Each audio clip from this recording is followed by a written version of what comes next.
하나님 말씀 갈라디아서 6장 9절 한 절입니다.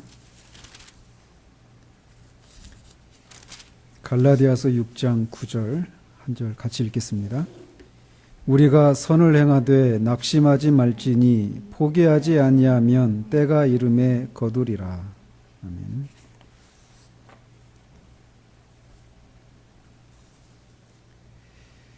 지난주에는 영적인 침체에 빠지는 12번째 원인으로 거짓 가르침에 미혹되는 경우에 대해서 살폈습니다. 그래서 거짓된 가르침에 빠지게 되면 반드시 침체에 빠지게 되었는데 그 가르침이 어떤 가르침이 진리인지 아닌지를 우리가 분별해야 한다라고 했어요. 그런데 그 분별의 기준이 무엇이냐? 사도의 가르침에 일치하는지 아닌지를 가지고 알 수 있다고 말씀드렸습니다. 그래서 거짓된 가르침은 이런 사도의 진리의 기준인 사도의 가르침을 더하거나 빼는 방식으로 가르쳐진다라고 말씀드렸습니다. 그리고 그 모든 것의 배후에는 마귀가 있다라고 하는 것도 말씀드렸습니다. 따라서 거짓된 가르침을 분별해야 하는데 먼저 말씀드린 것처럼 사도의 가르침에 맞는 것인지를 먼저 살펴야 되고 그 어떤 가르침의 말이나 그 행동의 이면에 있는 그냥 보여지는 것만 받아들일 것이 아니라 그 이면에 있는 숨겨져 있는 의미를 깊이 파헤치는 것이 필요하고 또 거짓된 가르침이 가지고 있는 여러 특징들을 살펴야 한다라고 말씀드렸습니다. 예를 들어서 새로운 계시를 받아서 이런 가르침을 전에는 다 감추어졌는데 이제 와서 이게 새로운 계시를 받아서 이 진리를 전한다고 주장한다든지 또는 어떤 한 가지 사실만을 특별히 강조한다든지 또는 그리스도로 충분하지 못하거나 또는 믿음으로 충분하지 못하기 때문에 이것 외에 무엇인가를 첨가한다든지 하는 그런 거짓된 가르침의 특징을 보이는지를 살펴야 한다고 말씀드렸습니다. 궁극적으로는 우리가 참 진리로 돌아가야 하는데 우리가 처음 그리스도인이 되었을 때 처음으로 돌아가야 한다라고 말씀드렸습니다. 그것은 그리스도의 십자가와 그를 믿는 믿음이라고 말씀드렸습니다. 오늘은 13번째 원인으로 선을 행하다가 낙심하는 경우에 대해서 살펴보도록 합니다. 사도 바울을 비롯한 이 신약의 서신서들을 기록한 저자들은 이 서신서를 기록해야만 했던 이유들이 있었습니다. 그 편지를 받는 교회나 어떤 개인들이 직면한 어떤 실제적인 문제들에 대한 답을 제시하기 위해서 편지를 썼던 것입니다. 그렇기 때문에 서신서를 살펴보면 오늘날 우리를 영적인 침체로 빠져들게 하는 그런 문제들에 대해서 모두 다루고 있다라고 하는 것을 우리가 알 수 있습니다. 그들은 서재에서 어떤 신학 논문을 기록한 것이 아니라 목회 현장에서 어려움을 겪는 교회나 개인을 실제적으로 돕기 위해 각 편지를 보냈던 것입니다.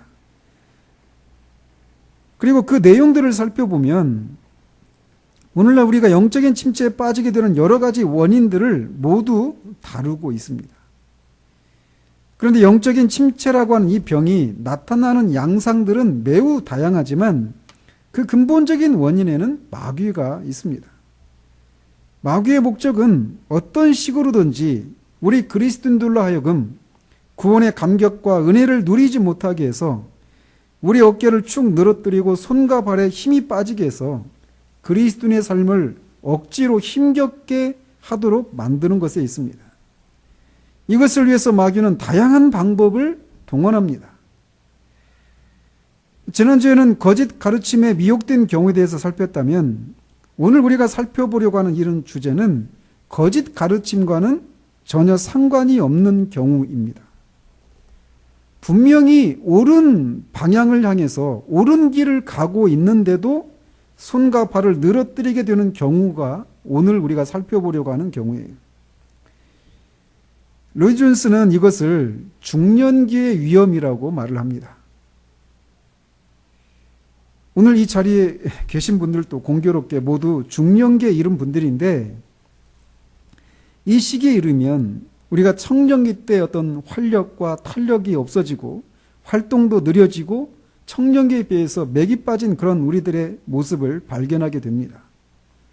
그렇다라고 노년기에 이른 사람처럼 인생을 관조하고 삶을 정리하는 데서 오는 어떤 그런 여유로움, 이런 것도 아닌 그런 데서 오는 독특한, 중년들이 맞이하는 그런 독특한 위험이 있다라는 것입니다. 그런데 이런 중년기의 위험, 중년기에 겪게 되는 나타나는 그런 위험들은 단지 나이가 중년에 이른 사람에게서만 발견되는 모습이 아니라는 것입니다. 이런 현상은 우리가 직업 활동이나 사업을 하는 경우에 사업을 하면서도 겪는 현상이기도 합니다. 그래서 직장 생활 초기의 모습은 한번 상상을 해보십시오. 처음에 직장에 들어갔을 때 모든 것이 새롭죠. 배워야 될 것도 많고 일을 처리하는 것에 있어서도 처음에는 느립니다. 그런데 배워가면서 눈에 보이는 그런 성장을 하게 되죠. 그러다가 시간이 흘러서 모든 것에 익숙해지고 어느 정도의 위치에 오르게 되었을 때 처음에와 달리 매너리즘에 빠져 있고 매사에 갑자기 의욕이 사라지고 그냥 현재 그 위치를 유지하기 급급해하는 모습을 발견하게 됩니다. 밑에서는 자꾸 그렇게 치고 올라오는 후배들에게서 보이는 그런 역동적인 모습이 사라진 지 오래고, 그렇다고 해서 더 높은 위치에 오른 사람들에게서 보이는 그런 노련함과 또 자신의 경력을 마치면서 더 높은 자리에 오르기 위한 그런 치열한 경쟁을 멈추고 정리하는 데서 오는 느긋함도 없이 그 두 사이에 낀 그런 사람이 느끼는 위험, 이런 것이 있다라는 것입니다. 그걸 통틀어서 중년의 위기다, 이렇게 표현을 하고 있는 것입니다. 사업의 경우도 마찬가지입니다. 처음에 사업을 하기 전에 시장 조사를 통해서 이것이면 여기선 되겠다 싶어서 자본을 투자하고 모든 정력을 다해서 사업을 추진합니다. 그래서 그 사업이 될 사업이라면 처음에는 고전을 면치 못하는 시기가 있습니다. 그렇지만 그런 시기를 지나면 이 마케팅 용어로 캐시카우라고 하는데 현금을 막 쏟아내는 소라고 하는 그런 표현이에요. 그런 것처럼 그 사업의 그런 황금기를 맞습니다. 그래서 그쪽 분야에서 어느 정도의 수준에 오르게 되죠. 그런데 항상 사업이 그런 시기를 지나는 것만은 아닙니다. 그래서 조금 사업이 된다 싶으면 후발주자들이 뛰어들고 경쟁은 더욱 치열해지고, 그래서 이 현상을 유지하는 것조차 어려운 시기를 만나게 됩니다. 이것도 로이 존스가 말하는 중년의 위기의 한 종류라고 할 수 있어요.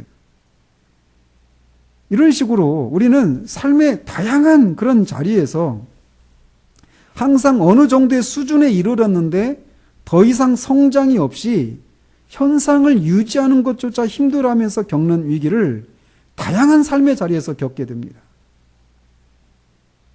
분명히 발전하고 성장하는 단계를 넘어서 어느 정도 일정한 수준에 이르렀지만 더 이상 발전하는 것이 불가능하고 단지 어느 정도 수준에 이른 것을 유지해 나가야 하는 데서 그것에 해야 되는데 그것에 필요한 자극이 결핍되어 있는 것에서 겪는 그런 어려움을 우리는 다양한 분야에서 경험하게 된다는 것입니다.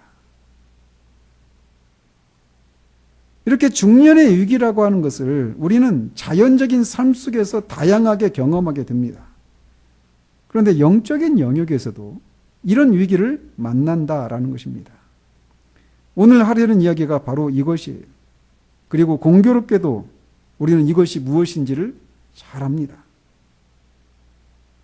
우리가 처음에 예수 그리스도를 믿었을 때를 생각해 보십시오. 얼마나 모든 것이 다 새롭고 경이로웠습니까? 그래서 그런 단계에 있는 사람들을 곁에서 지켜보노라면 정말 성장하는 것이 눈에 보일 정도입니다. 마치 성장기 아이들이 한 주만 지나고 나서 이렇게 보면 또 막 한 뼘이나 커 있는 것처럼 보이는 것처럼, 커 있는 것이 보이는 것처럼 영적인 영역에서도 그렇게 눈부시게 성장하는 시기가 그가 진정한 그리스도인이라면 누구에게나 있기 마련입니다. 죽은 사람은 결코 성장하지 못하죠. 그러나 생명이 있는 사람은 반드시 성장하게 되어 있고, 특별히 신앙의 초기에, 회심한 그 초기에 이런 급격한 성장이 있기 마련입니다. 그리고 그런 성장의 시기가 언제까지라도 계속될 것 같은 생각을 하죠. 그런데 갑자기 그것이 끝나버린 듯한 사실을 의식하게 되는 날이 옵니다. 그리고 어느새 자신이 그리스도인의 생활이 습관적으로 이루어지고 있다고 하는 것을 발견하게 됩니다. 처음에 그를 사로잡고 놀랍게 했던 모든 진리와 그 진리를 체험하는 데서 오는 경이로움들, 그런 생동감, 역동감, 이런 것들이 더 이상 느껴지지 않게 됩니다. 이미 그런 것들에 대해서 익숙해져 있고 잘 알고 있기 때문에 그래요. 새로운 것이 없죠. 처음에 우리의 마음을 흥분하게 하고 가슴 뛰게 했던 것들은 사라지고 어느 것도 새로운 것이 없게 됩니다. 그런데 지금 그 그리스도인의 초기 처음에 그 시기를 지나고 있는 사람들은 우리가 지금 하려고 하는 이런 얘기들을 들으면 자신과 같지 않은 그런 사람들에 대해서 어떤 문제가 있을 것이라고 생각하기 쉽습니다. 그러나 그 사람도 안타깝게도 곧 그런 시기가 옵니다. 그런 시기가 시작될 때 어느 날 갑자기 그렇게 찾아오는 것이 아니라 대부분의 경우는 어떻게 하다 보니 자신이 그런 시기에 접어들어 있는 것을 보게 됩니다. 전에는 모든 것들 속에서 하나님의 섭리와 하나님과의 관계 속에서 느껴지는 생동감과 긴박감이 있었는데 이 중년의 위기라고 부르는 그 시기를 지날 때는 마치 아무 일도 일어나지 않는 것 같고 어떤 변화나 진전이 일어나지 않는 것처럼 보여집니다. 그리고 이런 모습은 한 개인에게도 그럴 수 있고 앞에서도 언급한 것처럼 사업의 경우나 다양한 삶의 자리에서도 경험할 수도 있습니다. 그리고 개인을 넘어서서 한 교회에서도 경험할 수 있습니다. 한 개인 사업자가 경험할 수도 있고 사회 전체나 국가의 단계에서도 경험할 수 있어요. 그래서 지금 신흥국들 있잖아요. 뭐 일테면 동남아시아의 베트남 같은 경우 가보지는 않았지만 그 나라 지금 굉장히 역동적으로 성장하고 있거든요. 그럼 베트남과 같은 나라와 우리나라 또는 일본이나 미국 이런 선진국들의 그 성장 속도와 그 국가가 보여주는 그 역동성들을 비교해 보십시오. 이렇게 자연적인 삶에 이런 것이 있어요. 이런 차이들이. 그런데 영적인 영역에서도 이런 것은 마찬가지로 발견할 수 있다는 것입니다. 예를 들어서 해외 선교사들의 전기를 읽어보십시오. 그들이 처음에 선교지에 나가서 처음 겪는 다양한 어려움들을 뚫고 하나님의 도우심을 입어서 선교가 모든 면에서 놀라운 진척을 보이고 긴박감과 흥분 속에서 보내는 시기를 만나게 됩니다. 그러다가 어느새 모든 것이 일상생활이 되어버린 시기를 지나요. 더 이상 초기 단계의 역동성과 긴박감이 사라지는 것에서 오는 어떤 분이 말했던 것처럼 일상의 독재라고 불리는 그런 시련을 만나게 된다는 것입니다. 그래서 더 이상 앞으로 나가지 못하게 되는 그런 어려움, 아무런 일도 일어나지 않고 있는 것 같은, 발전도 없고 전진하는 것도 없는 것 같은 그런 시기를 만나게 된다는 것이에요. 어떻습니까? 우리에게 너무나 익숙한 그런 주제 아닙니까? 우리가 들어야 될. 지금 사도 바울이 바로 이것을 다루고 있다라는 겁니다. 바다에 나가면 그야말로 무풍지대라고 불리는 그런 지역이 있답니다. 저도 드라마 속에서 봤는데 돛담배로 바람에 의해서 배가 그 동력을 얻는 그런 시기에 무풍지대에 그 배가 들어가면 앞으로도 뒤로도 나가지 못해요. 그런데 그런 상태로 오래 머무르면 어떻게 되겠습니까? 배의 식량도 떨어지고 물도 다 바닥에 나서 다 죽고 마는 거예요. 그래서 무풍지대에 들어가는 것을 굉장히 두려워합니다. 이 바람에 의해서 배가 항해하던 그런 시대에 말이죠. 그런 것처럼 어느 정도 막 초기 단계를 지나서 그 역동적이고 긴박감이 있었던 시기를 지나서 성장을 했어요. 어느 정도 수준에 이르렀어요. 그래서 모든 것이 정돈되어 있기는 한데 어떤 전진도 발전도 없이 모든 것이 멈추어버린 것 같은 상태를 만나게 되는데 갈라디아 교회 성도 가운데 일부가 그런 지점에 이르게 되었고 그것에 대해 그런 사람들에 대한 관심으로 사도가 이 말씀을 하고 있다는 겁니다. 그런 상태에 있는 사람들을 향해서.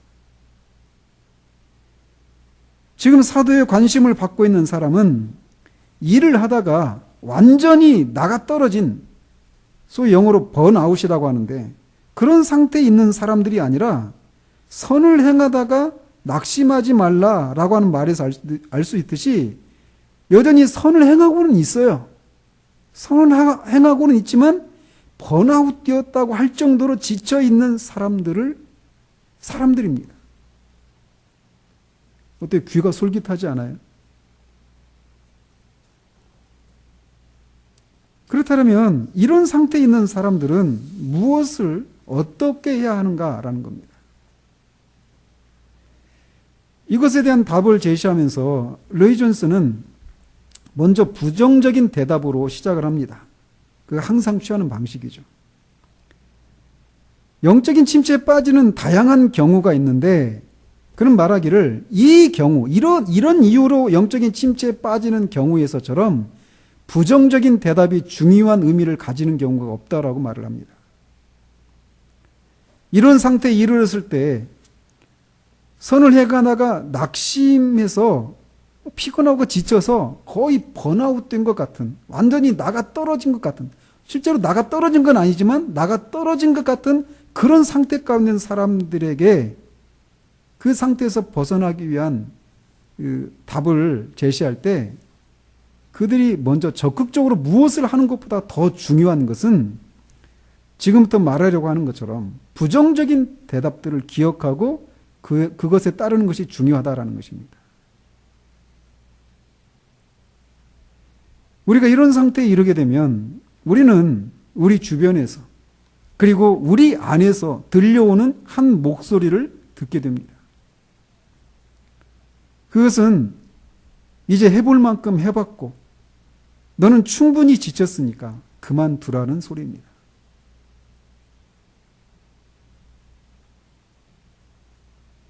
그러나 그 상태에 이른 사람이 해야 할 것은 그런 상태에 있는 우리 자신이 무엇을 느끼고 무엇을 듣든지 우리 안팎에서 들려오는 그만둬라, 굴복해라, 단념해라 라고 하는 말에 귀를 기울이지 말아야 한다는 것입니다.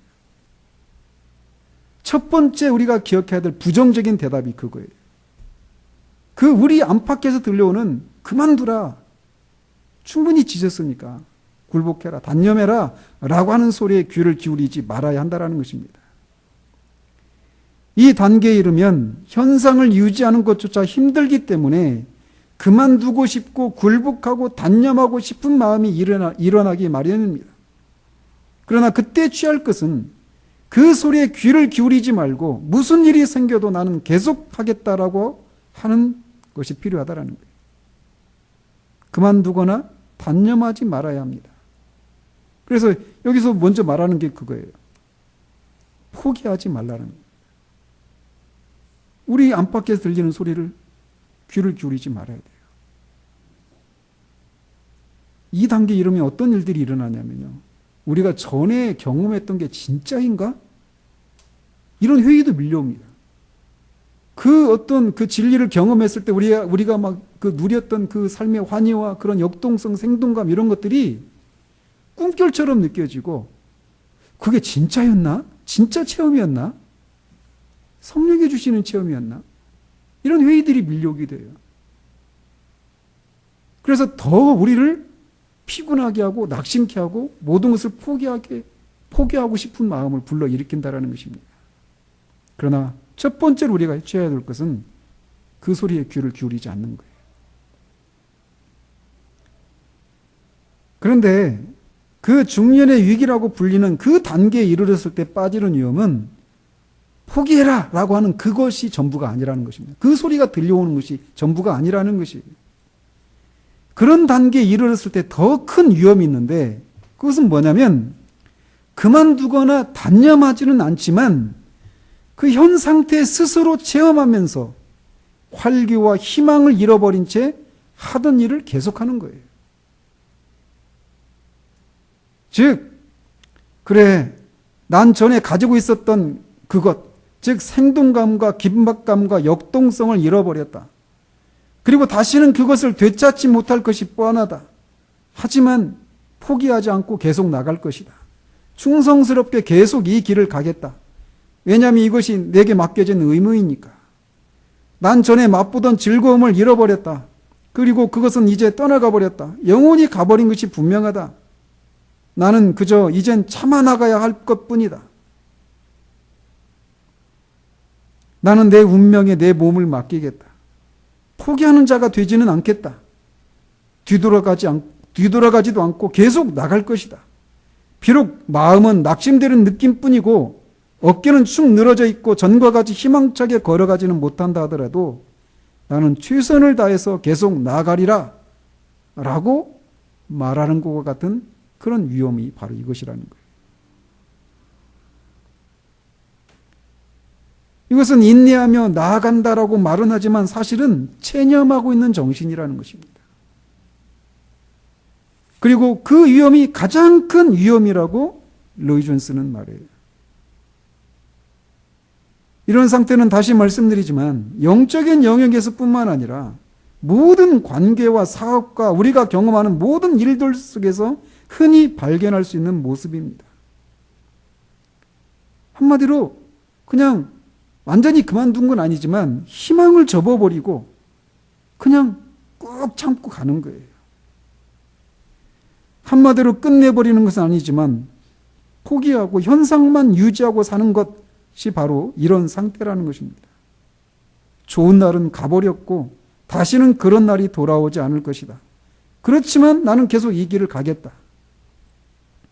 어떻게 보면 영웅적인 모습으로 보이기도 합니다. 그러나 실상은 위험한 상태라는 거예요. 로이 존스는 이것이 바로 마귀의 유혹이라고 말을 합니다. 그리고 이런 모습이 그가 당시 기독교에서 보고 있는 것이라고 말을 합니다. 근데 저는 저 역시도 제가 떠나온 그런 교회들 그리고 저나 주변의 사람들에게서 어쩌면 여러분들 속에서도 보이는 모습이 바로 이런 위험이 아닌가 생각됩니다.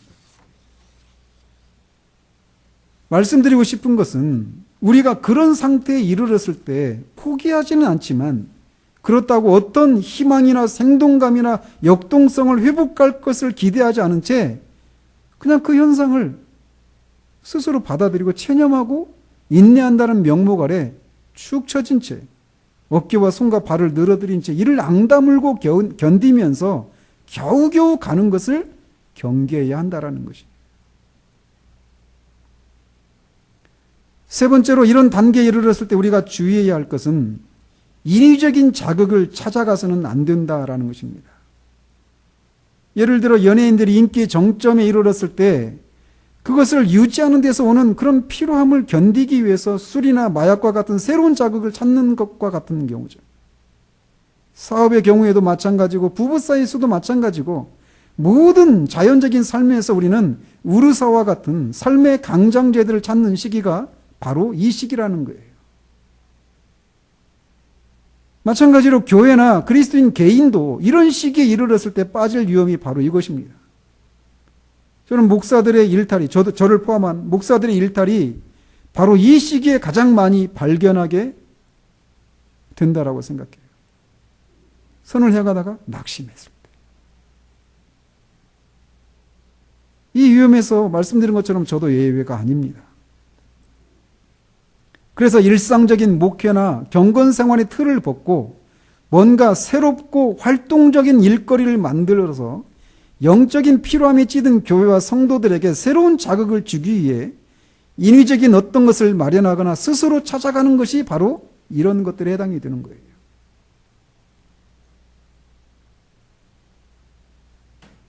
아니면 지금까지 막 찾고 추구했던 것이 뭔가 한쪽에 우리가 치우친 것은 아니었는가라고 하는 생각을 하면서 새로운 자극을 찾는 거예요. 근데 그게 성령이 주신 거라고 착각하는 거죠. 그러나 술과 마약을 찾게 되면 다음에는 더 큰 자극을 줘야만 처음에 느꼈던 흥분을 느끼게 되어서 자꾸 더 많은 양을 취하다가 나중에는 중독에 빠지고 마는 것처럼, 이런 시기에 느끼는 영적인 피로함과 지루함과 영적인 무력감을 이겨내기 위해서 인위적인 자극을 찾고 제공하는 것 역시 결국에는 위험에 빠지게 된다라는 것입니다. 그러므로 그런 시기에 이르렀을 때 인위적인 자극을 찾아가서는 안 된다라고 하는 것을 명심해야 합니다. 이처럼 처음에 성장의 시기를 지나서 어느 정도 성장을 하고 어느 정도의 수준에 이르렀지만 처음에 역동성이나 긴박감이 사라지고 어떤 변화나 성장이나 진전이 없는 데서 오는 소위 중년의 위기에 이르렀을 때 피해야 할 세 가지를 먼저 부정적으로 그런 말하고 있습니다.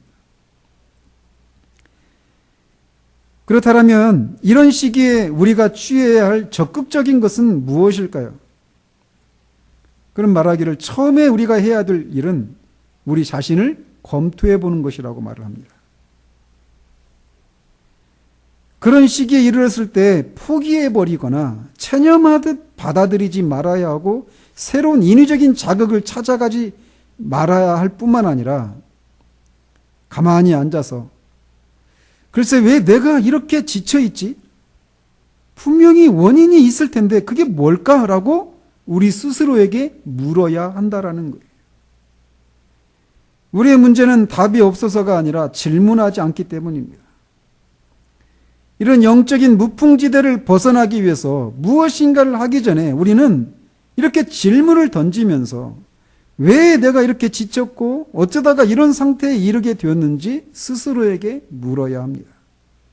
그 질문에 대한 답을 찾은 후에 원인에 합당한 처방을 내려야 합니다. 만약 우리가 이렇게 질문한다면 그에 따른 어떤 답을 찾을 것입니다. 예를 들면 그렇게 지치고 낙심하게 된 그 원인이 육체적으로나 영적으로 너무나 과도하게 정력을 쏟고 일을 한 결과 그런 피로를 느끼고 있을 수도 있습니다. 과도하게 육체적인 정력을 소비한 결과 그런 상태에 이르렀다면 그 사람에게 요구되는 것은 의학적인 치료이죠. 르존스는 의사답게 그 예를 갈멜산에서의 영적인 전투 후에 침체에 빠진 엘리야를 듭니다. 그 어마어마한 영적인 싸움을 싸웠어요. 그리고 3년 반 동안 계속해서 죽을 수도 있는 그런 위험에 시달렸던 엘리야가 엘리야를 죽이기 전까지 내가 결코 쉬지 않겠다라고 하는 똑같은 그 위협을 이세벨로부터 받았을 때 그가 침체에 빠지고 맙니다. 그런 그에게 필요했던 것은 잠과 음식이었다라고 로이 존스는 말합니다. 하나님은 그에게 영적인 도움을 주시기 전에 음식과 휴식을 먼저 주시고 그 후에 영적인 도움을 주셨다라는 거예요. 이처럼 그런 원인이 육체적인 또는 영적인 어떤 일을 과도하게 에너지를 쏟은 것에서 오는 것이라면 쉬어야 된다는 거예요. 다른 경우에는 이보다 더 복합적인 원인 때문에 그런 상태에 이르렀을 수도 있습니다. 예를 들어서 신앙생활을 성령의 능력이 아니라 육체적이고 인간적인 정열만을 가지고 감당할 경우에 우리는 이런 상태에 이르게 됩니다. 우리의 타고난 능력과 열심으로 하나님의 일을 하려고 하다가 결국에 이런 지경에 이를 수도 있다는 거예요. 그럼 우리가 해야 될 게 뭐겠습니까? 우리의 능력을 의지하는 것이 아니라 성령의 능력을 의지하려고 해야 되겠죠. 또 다른 경우에는 자신이 해오던 일을 하려던 그런 동기가 무엇인지를 살펴야 하는 경우도 있다라고 말을 합니다. 지금까지 열심을 내어서 신앙생활을 해왔는데 과연 그 열심이 무엇을 위한 열심이었는지 물어야 할 때가 있다라는 거예요.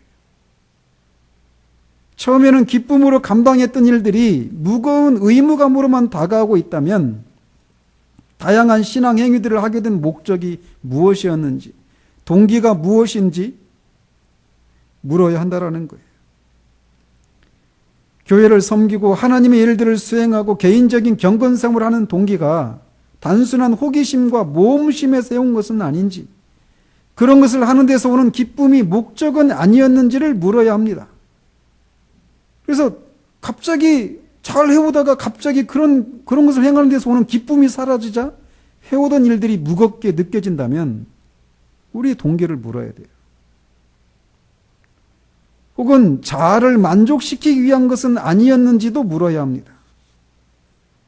우리는 모두 내가 무엇인가를 하는 것을 다 하나님의 영광을 위한 것이라고 생각하기 쉽습니다. 물론 처음에는 그럴 수도 있습니다. 그러나 하다 보면 자꾸 그것을 하고 있는 내 자신이 보이고 느껴지게 되는 시점이 있어요.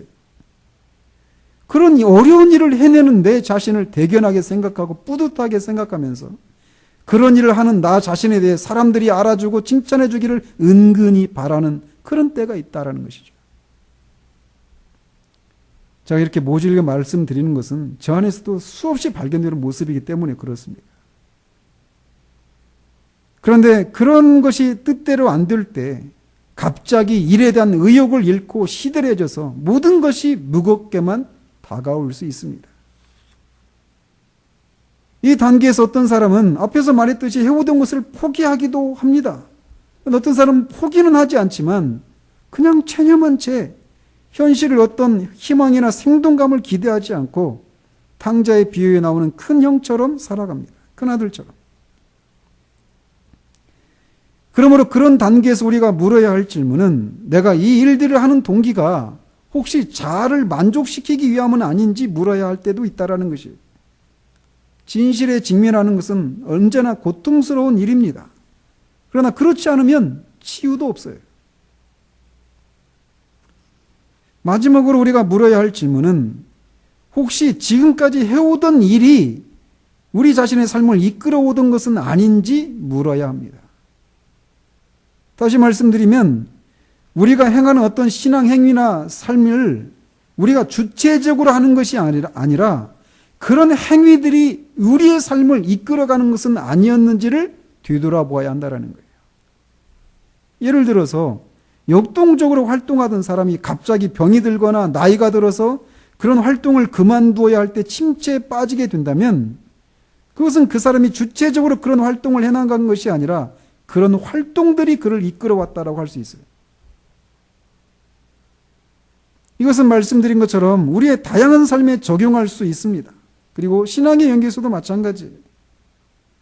그래서 끊임없이 무엇인가를 하고 있지 않으면 불안해지고 남아도는 시간을 어떻게 할지 몰라서 당황하는 경우들이 우리 현대사회 속에서 얼마나 많이 발견하게 되는지 모릅니다. 갑자기 직장을 그만두었을 때, 갑자기 아내나 남편의 역할을 그만두어야 할 때, 갑자기 목회를 그만두다든지 교회에서 섬기던 자리에서 물러나게 되었을 때 일종의 이 혼란, 이 아노미 현상을 겪는 것이 바로 자신이 주체적으로 자신의 삶을 이끌어온 것이 아니라 그런 활동들에 의해서 자신의 삶이 이끌려왔다라고 하는 하나의 방증이 될 수 있다라는 것입니다. 그러면 우리 자신의 동기를 살펴야 합니다. 나는 왜 일을 하고 있는가? 이 일과 나는 어떤 관계가 있는가? 일에 의해서 내가 규정되고 있는 건 아닌지, 아니면 내가 어떤 사람이기에 이런 일을 하는가를 살펴야 한다는 거예요. 이렇게 그런 단계에서 먼저 우리는 이런 질문들을 우리에게 던져야 돼요. 그런데 그렇게 우리에게 질문을 던지면서 우리 안에 있는 동기가 무엇인지를 살필 때 우리가 주의해야 될 몇 가지 요소가 있다는 것입니다. 첫째, 우리의 인생에서도 여러 단계가 있는 것처럼 신앙의 단계에서도 여러 단계가 있다는 사실을 깨달아야 한다는 거예요. 요한일서에서 요한은 자녀들아, 청년들아, 아비들아 라고 부르면서 그 각각의 사람들에 대해서 다른 권면을 합니다. 그리고 그렇게 구분하는 것은 성경적인 것이고 신앙의 영역에서 엄연한 사실입니다. 즉 신앙생활이 모든 시기에 동일한 것이 아니다라는 것이에요. 시작이 있는가 하면 그 시작이 진행되는 과정이 있고 끝이 있습니다. 그리고 그 각 단계들에 따른 많은 변화들이 따르게 되어 있어요. 그 중에 가장 큰 변화라면 감정의 변화라고 할 수 있어요.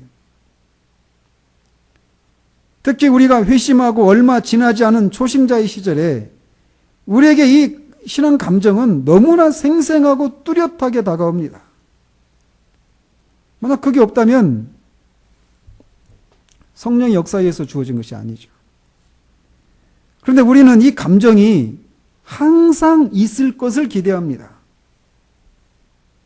그런데 어느 순간 처음에 생생하게 느껴졌던 어떤 감정들이 어느 날 사라진 것을 발견하게 돼요.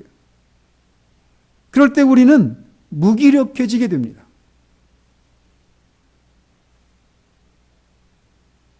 그렇지만 어떤 감정이 사라졌다고 해서 그가 뒤로 물러간 증거라고 말할 수 없다라는 겁니다. 오히려 그가 좀 더 성장했기 때문에 그럴 수도 있다라는 것입니다. 성장했기 때문에 감정에 있어서도 어떤 변화들을 겪었기 때문에 겪는 변화인데 그것을 인식하지 못한 채 처음에처럼 그렇지 않은 것 때문에 내가 문제가 있구나 이렇게 생각하는데 그렇지 않을 수도 있다라는 거예요. 그런데 이 사실을 염두에 두지 못하면 자신에게서 어떤 감정이 사라진 것을 보면서 자신에게 무엇인가 문제가 있다고 생각하는 것이 문제라는 겁니다. 그러나 우리가 영적으로 자라며 발전해 감에 따라서 이런 변화들은 필수적으로 일어날 수밖에 없고 이 모든 것들은 우리의 경험 가운데서 두드러진 차이를 만들어줍니다. 이런 변화들에 따라서 아, 내가 예전과 다르게 자랐구나. 내가 성장이 있었구나. 이런 변화들을 통해서 우리가 알 수 있다는 거예요. 근데 그 변화들이 있는 것이 특별히 감정이라고 하는 것이 옛날과 같지 않은 그런 내 자신을 보면서 내가 뒤로 물러갔나? 이렇게 생각하는데 이것을 생각하지 않기 때문에 드는 생각일 수 있다는 거예요. 청교도들은 이런 면에서도 제게 영적인 스승들입니다. 어느 분의 책에서 읽었는지 기억이 나지 않지만 이런 경우에 대한 예를 망아지와 어미 말의 경우를 들어서 설명하죠. 무슨 얘기를 하는지 아시죠? 망아지를 보면 주체할 수 없이 활동적입니다. 가만히 있지를 않아요. 갈 때 안 갈 때 가리지 않고 폴짝폴짝 뛰어다니고 난리를 칩니다. 그런 모습을 볼라치면 얼마나 힘이 넘치고 막 정력이 넘치는지 모릅니다. 우리 시온이 보세요. 주지를 못하죠. 잠시도 가만히 있지 않습니다. 그에 비해서 어미말은 굉장히 정적이고 활력도 없고 힘도 없어 보입니다. 그러나 무거운 수레를 끄는 것은 바로 그 어미말이에요. 어미말이 망아지보다 실제로 더 성장하고 정력도 힘도 더 넘치지만 겉으로 보이는 모습은 어린 말보다 그렇지 않아 보여요. 영적인 영역에서도 마찬가지입니다. 신앙생활에는 여러 단계가 있고 각 단계마다 많은 변화들이 있어요. 그렇기 때문에 처음에 느꼈던 강렬한 감정의 체험만을 회복하려고 노력하는 것에서 벗어나서 좀 더 성숙한 사람으로서의 자신의 위치에 대해 생각해 볼 필요가 있다라는 거예요. 이렇게 신앙에 여러 단계가 있다라고 하는 것을 생각해야 돼요. 두 번째로 우리가 기억해야 될 것은 선을 행하다가 낙심하지 말라라고 하는 말에서 알 수 있듯이 우리가 그런 상태에 이르게 된 것은 선을 행하다가 그렇게 되었다라고 하는 것을 잊지 말아야 한다는 겁니다. 우리는 소위 영적인 무풍지대와 같은 시기를 지날 때 지난주나 이번 주나 아니 심지어 작년이나 올해나 변함이 없고 똑같다고 탄식합니다. 아무런 일도 일어나지 않기 때문에 변화도 없고 진전도 없다 하면서 지쳐합니다. 그러나 바울은 우리가 그리스도인의 생활 중에 있고 그 생활은 선하게 살아가는 생활이라고 말하고 있다라고 하는 것을 기억해야 돼요. 즉 이것을 우리가 신앙생활을 하고 있는데 선한 생활이라고 하는 것을 하고 있는데 있다라고 하는 그 사실을 기억하지 못하고 그런 상태의 삶을 지루해하고 있다면 그것은 결국 하나님을 모독하고 있는 것이다라는 겁니다. 우리가 지루하다고 느끼는 바로 그 일이 하나님의 일이라는 거예요. 사도가 여기서 선한 일이라고 말하는 그리스도인의 생활이라고 하는 것은 무엇입니까? 다른 말로 신앙생활이라고 하는 것이 무엇입니까? 누군가가 여러분에게 신앙생활이 뭐예요? 라고 묻는다면 뭐라고 대답하시겠습니까? 우리는 이 질문에 다양하게 대답할 수 있습니다. 예전에 했던 그 나쁜 일들을 안 하고 경건하고 선한 일들을 하는 것이다. 이렇게 말할 수도 있을 거고, 또는 좁은 길을 가는 것이라고 말하면서 어떤 것에 대해서는 아니라고 말하고 어떤 일은 하는 것이라고 말할 수도 있습니다. 그래서 교회에 출석하고 기도하고 전도하고 성경 읽고 봉사하는 등과 같은 그런 것을 하는 것이라고 말할 수 있어요. 즉 우리는 흔히 신앙생활이 무엇인가라고 물을 때 그것에 대해 답하기를 무엇인가를 하거나 하지 않는 것으로 이루어진 것이라고 생각하기 쉽다라는 거죠. 즉 신앙생활을 어떤 의무나 과업을 행하는 것으로 생각한다라는 거예요. 그런데 사도는 신앙생활을 선한 일을 행하는 것이라고 정의합니다. 즉 그에 따르면 신앙생활을 어떤 과업이나 의무를 행하는 지루하고 무거운 일이 아니라고 말하고 있는 셈이에요. 만약 신앙생활을 이런 식으로 어떤 과업이나 의무를 행하는 지루하고 무거운 일이라고 생각하는 것은 하나님을 모독하는 것이라고 로이 존스는 말합니다. 신앙생활을 이렇게 무엇인가를 하고 하지 않는 것의 어떤 목록으로 생각한다라면 시간의 문제일 뿐 언젠가는 그것들이 지루하고 무겁게 느껴지는 날이 옵니다. 그러나 사도는 신앙생활은 그런 것이 아니라 선을 행하는 것이라고 말을 합니다. 이 생활은 의롭고 거룩하고 순결하고 선한 삶이라는 것이에요. 즉 그것은 하나님의 아들이 이 땅에서 사셨던 그런 종류의 삶이라고 말하고 있는 겁니다. 그것은 자신의 거룩함 가운데 계시는 하나님 자신과 같이 되는 것이다 라고 말하고 있는 거예요. 이게 신앙생활이라는 것입니다. 즉 신앙생활은 우리가 행하거나 하지 말아야 할 항목들의 집합체나 어떤 규칙이 아니다라는 것이에요. 신앙은 예수 그리스도로 말미암아 성령을 통하여 살아계신 하나님께 나아가 그분과 교제를 나누고 그 결과 그를 닮아가는 것이라는 것이에요. 그리고 그것이 바로 우리가 살아가야 할 이유이고 목적이라는 것입니다.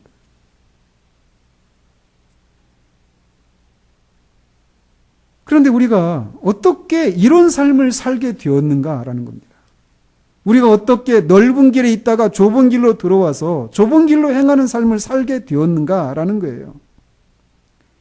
우리가 스스로 이렇게 살기로 결단해서 시작된 것입니까? 결코 아닙니다. 우리가 이런 삶을 살게 된 것은 하나님의 아들이 하늘 영광을 버리고 이 땅에 오셔서 멸시와 천대를 받으시고 마침내 십자가에 죽으시고 다시 살아나심으로 가능하게 된 것입니다. 그 사실을 믿음으로 우리가 이 삶을 살게 되었던 것이에요.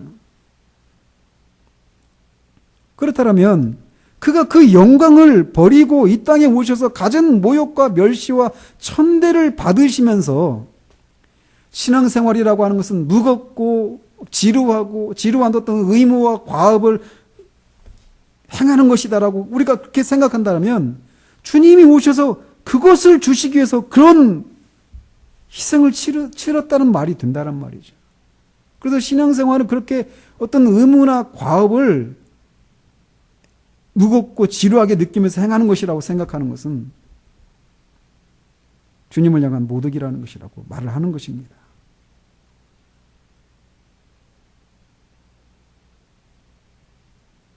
겨우 우리가 이런 삶을 살도록 하기 위해서 그 오랜 세월의 기다림과 섭리 가운데서 그 엄청난 희생을 치러야 했단 말이냐라는 것이죠. 결코 그럴 수 없습니다. 그러므로 우리가 선을 행하다가 피곤하여 낙심하지 않기 위해서는 처음 우리가 어떻게 구원에 이르게 되었는지로 돌아가야 합니다. 우리가 만약 예수 그리스도로 말미암아 구원에 이르지 못했다면 어떤 삶을 살았고 또 어떤 처지에 이르게 되었을지를 뒤돌아보는 일이 필요해요. 과거를 돌아보는 것입니다. 우리가 어떻게 이 길에 들어서게 되었는지, 그 일을 위해서 하나님이 그리스도를 통해 하신 일이 무엇이었는지, 그 대가가 무엇이었는지를 돌아봐야 되는 거예요. 만약 그 은혜가 우리에게 임하지 않았다면 우리가 어떻게 되었을지를 생각하는 것입니다. 우리는 그것을 돌아보면 처음에 하나님을 섬기게 되었다라고 하는 것이 우리에게 말할 수 없는 그런 기쁨이었고, 하나님의 교회에서, 하나님의 나라에서 조그만 섬김을 하는 것에 있어서도 얼마나 기쁨으로 생각하고 무엇인가 맡겨준 것에 대해서 얼마나 영광스럽게 생각했는지를 떠올리게 될 거예요. 또한 더 나아가서 포기하지 아니하면 때가 이름에 거두리라 라고 하는 말씀을 우리가 기억해야 합니다. 때가 이름에 라고 하는 말씀에서 알 수 있듯이 우리가 이 땅에서 수고하는 이 삶이 전부가 아니라는 것입니다. 때가 이른다라는 거예요. 이 땅의 삶은 영원한 삶을 살도록 준비하는 예비 학교라는 것입니다.